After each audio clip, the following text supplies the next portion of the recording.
गणित दिवस मनाने जा रहे हैं। किसके उपलक्ष्य में? श्रीनिवास रामानुजन, जो एक महान मैथमेटिशियन थे, उनके जन्म दिवस पे। ये भारत के महान मैथमेटिशियन थे, गणितज्ञ। इनका पूरा नाम श्रीनिवास अयंगर रामानुजन था। क्योंकि इनके पिता का नाम श्रीनिवास अयंगर था, तो साउथ में क्या होता है, ये साउथ इंडियन थे, तो साउथ में पहले पिता का नाम फिर बेटा का नाम लिखा जाता है। तो इनका पूरा नाम श्रीनिवास अयंगर रामानुजन था। तो उनके जन्मदिन के उपलक्ष्य पर, उनका जन्म दिवस कब है अब देखो, तो 22 दिसंबर 1887 में इनका जन्म हुआ था। कहाँ? ईरोड, तमिलनाडु। तमिलनाडु में एक जगह है ईरोड, वहीं पर इनका जन्म हुआ था 22 दिसंबर, आज ही के दिन 1887। तो आज हम लोग उस हिसाब से 135वीं जन्मदिन, इनका बर्थडे सेलिब्रेट कर रहे हैं। 26 फरवरी 2012 में ये जो हम लोग नेशनल मैथमेटिक्स डे मना रहे हैं, वो कब से मना रहे हैं? तो 2012 से हम लोग मनाते आ रहे हैं। ठीक है, तो 26 फरवरी 2012 को हमारे देश के भूतपूर्व प्रधानमंत्री डॉक्टर मनमोहन सिंह इन्हीं के जन्मदिन को राष्ट्रीय मैथमेटिक्स डे घोषित किए। कि इनका जो बर्थडे जो सेलिब्रेट किया जा रहा है, हम लोग आज जो मना रहे हैं, वो क्यों मना रहे हैं, ये इतना महत्वपूर्ण क्यों है, जो आज हम इनके बारे में पढ़ रहे हैं। अब इस दिवस को राष्ट्रीय गणित दिवस घोषित करने के पीछे क्या उद्देश्य था? तो उद्देश्य जाहिर सी बात है कि इसका उद्देश्य है कि मैथमेटिक्स को बढ़ावा मिले और मैथमेटिक्स के महत्व को लोग समझ पाए, और साथ ही साथ उसका जो समझ है उसको मानवता की भलाई के लिए इस्तेमाल कर पाए। यही इसी में मैथमेटिक्स की उपलब्धि है। आज हमारा जो जीवन है वो मैथमेटिक्स से पूरा भरा पड़ा है, अछूता नहीं है। आप लोगों को लगता होगा कि हम लोग मैथमेटिक्स का इस्तेमाल नहीं करते हैं, लेकिन पूरा का पूरा मैथमेटिक्स ही है। आप कितने बजे उठते हो, कितने बजे स्कूल आते हो, कब क्या करना है, हर एक का टाइम टेबल होता है।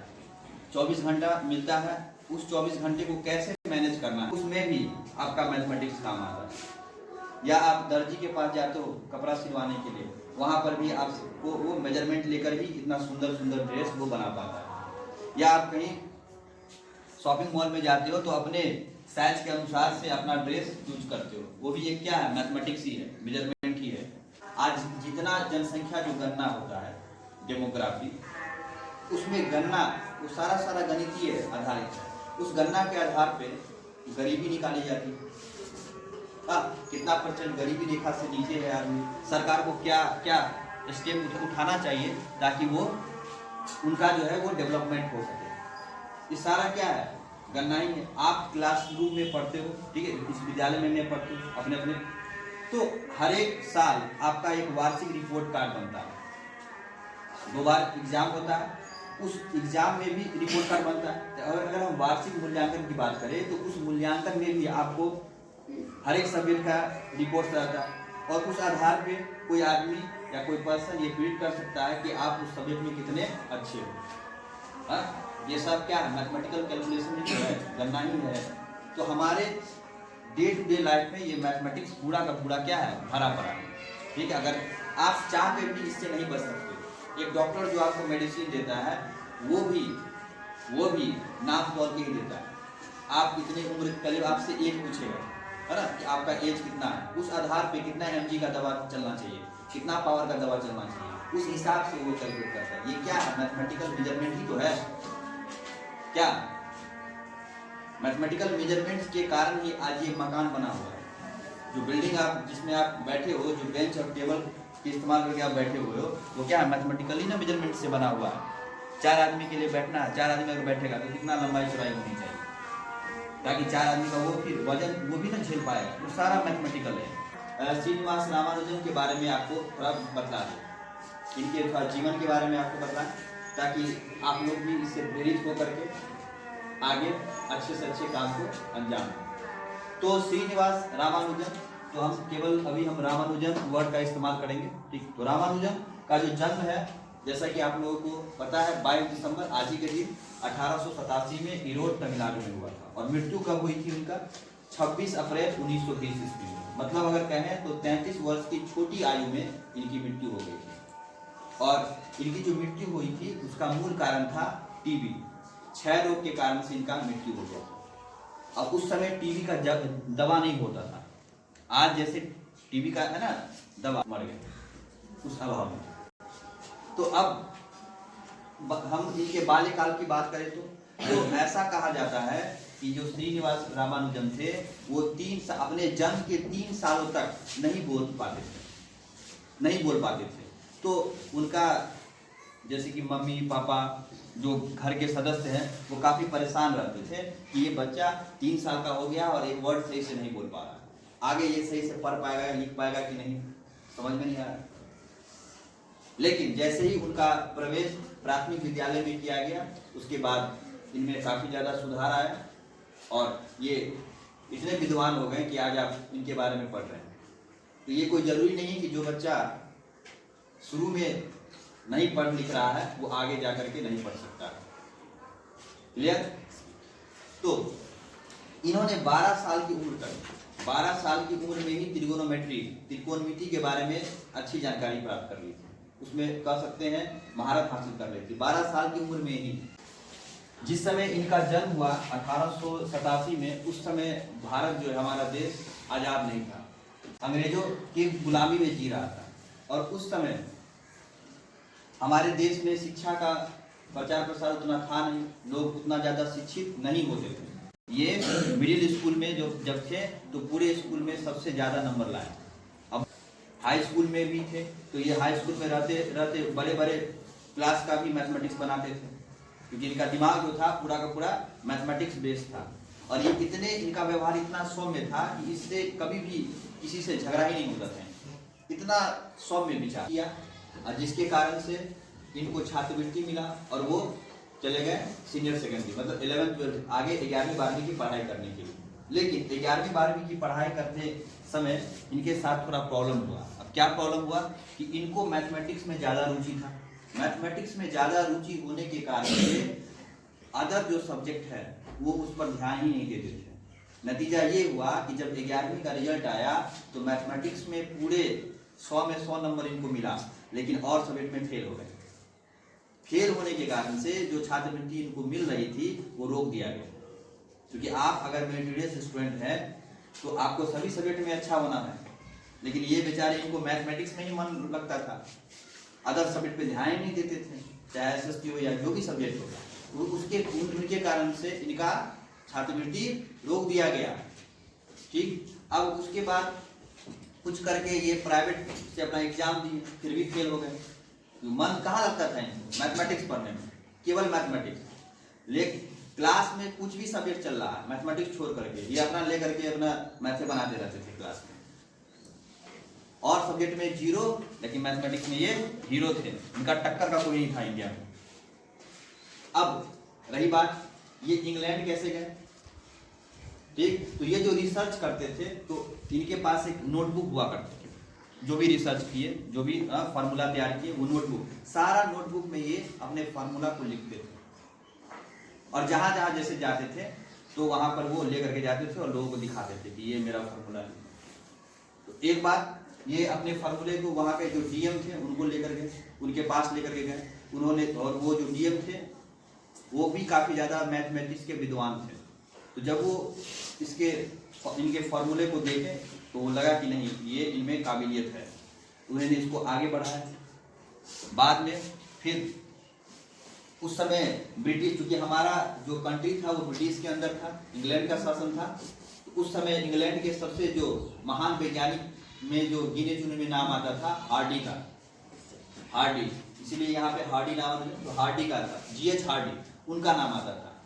तो उनसे क्या हुआ कि एक सवाल जो है या जो थ्योरम को वो सॉल्व नहीं हो रहा था, तो उन्होंने ऐसे ही डाला हुआ था कि जिनको सॉल्व करना है अब इसको सॉल्व कर सकते हैं। तो रामानुजन ने उसको सॉल्व किया और सॉल्व करके उसको भेज दिया। कहाँ? इंग्लैंड भेज दिया। जब उन्होंने हार्डी ने देखा कि अरे ये सोल्यूशन किया है, पहले तो उनको तो समझ में नहीं आया, बाद में फिर और भी जो मैथमेटिशियन थे उन लोगों ने उनको देखा तो उसको समझ में आया। तब उसको लगा कि नहीं ये जो है काफ़ी ज़्यादा ब्रिलियंट है, ये ऐसा आप जो है मतलब क्या कर सकते हैं, न्यूटन ऐसा दिमाग से आप टकरा गए या आइंस्टीन ऐसा दिमाग से आप टकरा गए, इनका ऐसा दिमाग है, ब्रेन है। तो वहाँ से उन्होंने इनको पत्र लिखा, बोला आप इंग्लैंड आइए। ये बेचारे उस टाइम में इनको गुजर बसर नहीं चल पा रहा था। बाद में क्योंकि सोच करने के लिए बाद में फिर मद्रास यूनिवर्सिटी इनको फेलोशिप दे दिया, तो पैसा मिलता था जिसके शोध भी करते थे, अपना घर भी गुजर बसर चलता था। एक बात और आपको बताना भूल गए, जब जिस समय 11th में वो फेल कर गए, आगे इनका जो पैसा बंद कर दिया गया, छात्रवृत्ति मिलता है स्कॉलरशिप, उसमें पैसा आता है हर महीने मासिक। तो जब वो बंद कर दिया गया तो उस समय इसको काफ़ी प्रॉब्लम हुआ। ये ट्यूशन पढ़ा करके अपना गुजर बसर करते थे, तो ये ऐसे पढ़े हुए हैं आगे जाकर के। तो अब बात करते हैं, भेजा इनको कि आप आइए इंग्लैंड आइए, आपके जैसा ब्रेन का, ठीक। और एक बात और, वहाँ पर ये भी था उस समय, क्योंकि उस समय इंडिया में उतना ज़्यादा मैथमेटिशियन थे नहीं, तो ये भी था कि जो भी मैथमेटिशियन होंगे उनको इंग्लैंड के जो मैथमेटिशियन है, ब्रिटिश मैथमेटिशियन का सहारा लेना पड़ेगा, हेल्प लेना पड़ेगा। और ये ऐसे महान मैथमेटिशियन थे जो कहीं नहीं पढ़े, होता ना, एक प्रॉपर जो ट्रेनिंग होना चाहिए, मैथमेटिशियन का जो ट्रेनिंग होना चाहिए, इनको कहीं भी ट्रेनिंग नहीं मिला। ये अपने आप, इनके बारे में इनको कहा जाता है अ विजार्ड ऑफ इंस्टीट्यूशन, मतलब एक विजार्ड का मतलब होता है जादूगर। इनके जो है ना, ये जो थ्योरम सब इनके दिमाग में आता था। इनका मानना था कि जो गॉडेस है, देवी है, वो देवी जो है इनके दिमाग में वो सूत्र जो है वो डालती है, उसी से वो लिखते हैं। और इसी तरह उन्होंने लगभग अगर कहें तो 3900 फॉर्मूला दिया, 3900, और उसमें से बहुत को तो प्रूफ कर दिया गया, लेकिन अभी तक अनप्रूव्ड है। बहुत सारे मैथमेटिशियन अभी भी लगे हुए हैं कि वो क्या लिख करके गए ऐसा, और आज तक वो प्रूफ हो ही रहा है। पहले का दिया हुआ इनका जो थीसिस है वो आज जो है बहुत सारे कैंसर ट्रीटमेंट में इस्तेमाल हो रहा है, ब्लैक होल को समझने में इस्तेमाल हो रहा है। इनके बारे में अगर उपलब्धि की बात करें तो इनके बारे में कहा जाता है कि ये वही पर्सन थे, ये एकमात्र ऐसा पर्सन थे जिनको इन्फिनिटी के बारे में नॉलेज था। मतलब अगर आप 1 + 2 + 3 + 4 ऐसे बढ़ते बढ़ते अगर जोड़ेंगे तो क्या आएगा, -1/12 आएगा। और आप देखो सारा नंबर प्लस में है और आंसर आ रहा है माइनस में, और ये इसका प्रूफ भी। The man who new infinity, इस पर एक मूवी भी बना है इन पे, है ना, इस पर एक मूवी भी बना हुआ है, ये आप ध्यान में रखिएगा। तो देख लो सारा जितना भी है ये इन्फिनिटी तक का जोड़ जो है -1/12 आता है। ये ऐसे मैथमेटिशियन थे इंडिया के, तो इसीलिए हम लोगों को ये गर्व होना चाहिए इन पे, जो इनके कारण से हमारा देश का जो नाम है वो रोशन हुआ। कि इंग्लैंड से वो जो बुला रहे थे तो वो नहीं जा पाए। पहला बार में तो उन्होंने मना कर दिया कि चूंकि पैसा का अभाव था, इंग्लैंड जाना उस समय बहुत पैसा लगता था, ठीक, तो वो उस समय तो नहीं था। लेकिन दूसरे बार फिर हार्डी जो है वो बार बार इनको पत्र लिखते रहे कि आप आइए, और सारा जो है वो व्यवस्था वो करके रखे हुए थे हार्डी, ठीक है। तो जब वो इंग्लैंड गए, फिर वो गए इंग्लैंड, तभी तो जाकर के उनको जो है रॉयल जो सोसाइटी है उनका फेलोशिप मिला। इंग्लैंड गए थे। इस पर बना है, मूवी बना है, आप उसको देख सकते हो, बेहतरीन ढंग से उसमें दिखाया गया है, ठीक। अब एक बात इसमें एक रोचक तथ्य, एक बात और है कि इनकी माँ, ध्यान से सुनना, इनकी माँ जो है जब ये देखी कि ये पूरा मैथमेटिक्स में ही दिन भर डूबे रहते थे, तो थोड़ा सा ध्यान डिस्ट्रैक्ट हो, इसीलिए इनकी माँ ने इसकी शादी करवा दी, है ना, इसका मैरिज करवा दिया गया ताकि वो थोड़ा सा ध्यान वहाँ से हटे, ठीक है। लेकिन फिर भी बेचारे रात भर जो है वो स्लेट पर वो थ्योरम लिखते थे, रात भर स्लेट पे लिखे, और फिर क्या करते थे उसको मिटा करके और फिर अपने नोटबुक में वो लिखते थे जो सही होता ना, पहले कच्चा काम किए उस पर। तो रात भर स्लेट पे लिखते क्या कारण से सबका घर में सब सोया रहता था, सबका नींद वो खराब करते थे। ये शिकायत था लोगों का, उसके परिवार के लोगों का, पूरा का पूरा रात भर वो क्या कर रहे हैं, लिख रहे हैं, आवाज आएगा ना, खसने का आवाज, है ना, ये रात भर। अब फिर सवेरे उठे, फिर अपना जो काम था, और उसके कारण से वो कलर का भी नौकरी किए, कलर का भी नौकरी करते थे अपना परिवार का गुजर बसर करने, क्योंकि अब जब शादी विवाह हो जाता है तो लोगों पे लायबिलिटी आ जाती है। वही सोचे थी उसकी माँ कि अब इसको शादी कर देंगे तो थोड़ा सा बोझ आ जाएगा, मतलब लायबिलिटी आ जाएगा, जवाबदेही होगा उसके अनुसार से। तो वो वही उसी के लिए वो जॉब भी किए ताकि परिवार चलाना पड़े, लेकिन उनका मेन ध्यान कहाँ था, मैथमेटिक्स पे, पूरा का पूरा। तो अब एक बात ऐसे ही है जब वो अंतिम दिनों में जब वो बीमार थे, ठीक है, इंग्लैंड की बात है, तो हार्डी जो थे, हार्डी वो मिलने के लिए रामानुजन को हॉस्पिटल में गए। Hardy, G.H. हार्डी रामानुजन को मिलने के लिए कहाँ गए? हॉस्पिटल में। हॉस्पिटल में गए तो जैसे हॉस्पिटल में आए तो उन्होंने बोला कि आज जो हम आ रहे थे तुमसे मिलने के लिए, तो जो हमने टैक्सी पकड़ा उस टैक्सी का नंबर था 1729। काफ़ी बोरिंग नंबर है। हार्डी ने कहा ये काफ़ी बोरिंग नंबर है 1729। तो रामानुजन हंसते हुए बोले नहीं, ये नंबर जो है बोरिंग नहीं है, सबसे क्या कर सकते हैं, ब्रिलियंट नंबर है, मतलब काफ़ी बढ़िया नंबर है, इसको आप कह सकते हैं ये सबसे अच्छा नंबर है, ये बोरिंग नंबर नहीं है। तो उन्होंने कहा कैसे? उन्होंने कहा ये एक 1729 अमेजिंग नंबर है, ठीक है, बढ़िया नंबर है। क्यों? क्योंकि यह दुनिया का सबसे छोटा नंबर है जो 2 क्यूब्स के रूप में उसको आप इसको लिख सकते हैं, 2 क्यूब्स के जोड़ के रूप में लिख सकते हैं। अब देखो 12 का क्यूब और 1 का क्यूब करेंगे 1729 आ जाएगा, फिर 10 का क्यूब और 9 का क्यूब अगर दोनों को जोड़ो तो 1729 आएगा। और आपके क्लास 8 के मैथमेटिक्स में भी क्यूब में 1729 का शायद जिक्र है, रामानुजन नंबर के नाम से जाना जाता है। रामानुजन नंबर सबसे छोटा है, स्मॉलेस्ट वह नंबर कौन सा है जिसको 2 क्यूब के जोड़ के रूप में लिखा जा सकता है? 1729। ये रामानुजन नंबर के रूप में कई क्यूज में भी पूछा जाता है, क्योंकि आज के दिन मैथमेटिक्स, हम लोग नेशनल मैथमेटिक्स डे सेलिब्रेट कर रहे हैं, तो आज के दिन बहुत सारे जो संस्था हैं, जो शैक्षणिक संस्था है, वहाँ पे कई सारे गतिविधियों का भी आयोजन किया जाता है। जैसे आपके समक्ष भी बहुत सारे गतिविधियों का आयोजन किया गया, तो उसी तरीके से वहाँ पर भी क्यूज कॉन्टेस्ट होता है या गेम्स का पजल करवा दिया, मैथमेटिक्स से रिलेटेड जो भी एक्टिविटी है गतिविधि को, ताकि मैथमेटिक्स को बढ़ावा मिले और मैथमेटिक्स के महत्व को लोग समझ पाए, और साथ ही साथ उसका जो समझ है उसको मानवता की भलाई के लिए इस्तेमाल कर पाए।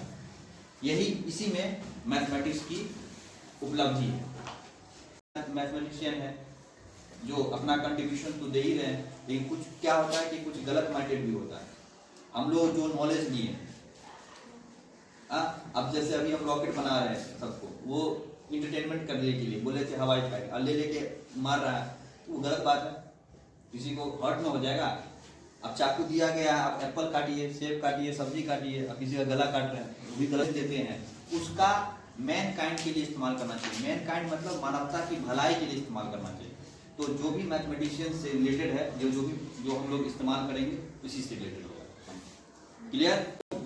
26 अप्रैल 1920 के को अंतिम सांसें ली, और जिस समय ये इनका निधन हुआ, पूरे अपने देश ही नहीं बल्कि विदेशों में भी शोक छा गया। पूरे लोग जो थे, जो भी इनको जानते थे मैथमेटिशियंस के रूप में, वो काफ़ी ज़्यादा हतोत्साह हुए। तो आज हम लोगों ने राष्ट्रीय गणित दिवस को बड़े अच्छे ढंग से इसको सेलिब्रेट किया।